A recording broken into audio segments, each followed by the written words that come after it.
வன்னியர்களுக்கு 10.5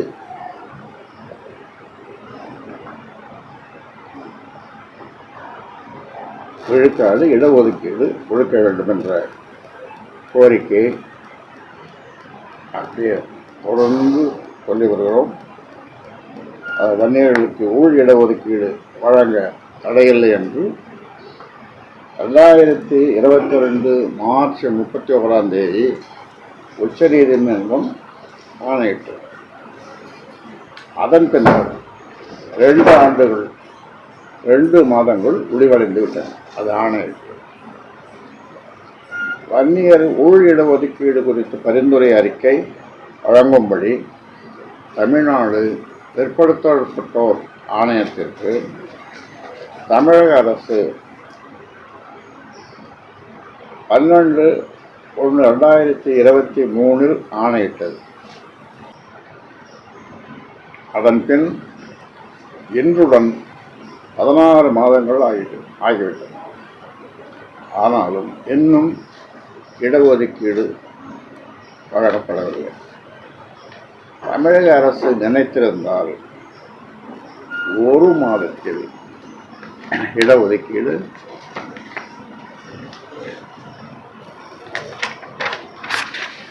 வழங்கியிருக்கலாம். ஆனால் 2 ஆண்டுகளுக்கு மேலாகியும் இன்னும் இடஒதுக்கீடு வழங்கப்படவில்லை. சமூக நீதி சார்ந்த விஷயங்களில் கடந்த காலங்களில் செய்த தவறுகளை திமுக அரசு திருத்திக் கொள்ள வேண்டும். போராட்டம் நடத்தாமலேயே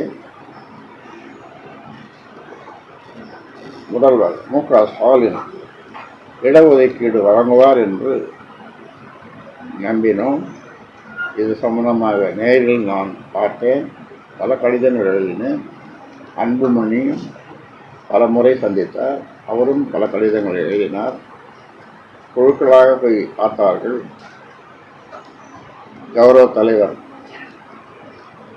தலைமையிலே போய் பார்த்தார்கள். ஆனாலும் கூட ஒன்றும் நடக்கும். இடஒதுக்கீடு வழங்குவார் என்று நம்பினோம். ஆனால் நம்பிய எங்களை கைவிட்டு விட்டார். பயனேதும் கிடைக்கவில்லை. எனவே வன்னியர் இடஒதுக்கீடு கோரி போராட்டம் நடத்த தீர்மானித்துள்ளோம். தேதியை விரைவில் முடிவு செய்து அறிவிப்போம். விக்கிரவாண்டி சட்டப்பேரவை தொகுதிக்கு ஆகஸ்ட் அல்லது செப்டம்பர் மாதங்களில் இடைத்தேர்தல் நடத்தப்படும் என்று எதிர்பார்க்கப்படுகிறது. இந்த தேர்தலில் பாமக போட்டியிட வேண்டும் என்று விழுப்புரம் மாவட்ட நிர்வாகிகள் வலியுறுத்தியுள்ளனர் தலைமைக்கு. இந்த கோரிக்கையை பாட்டாளி மக்கள் கட்சி சாதகமாக பரிசீலித்து விரைவில் முடிவெடுக்கும்.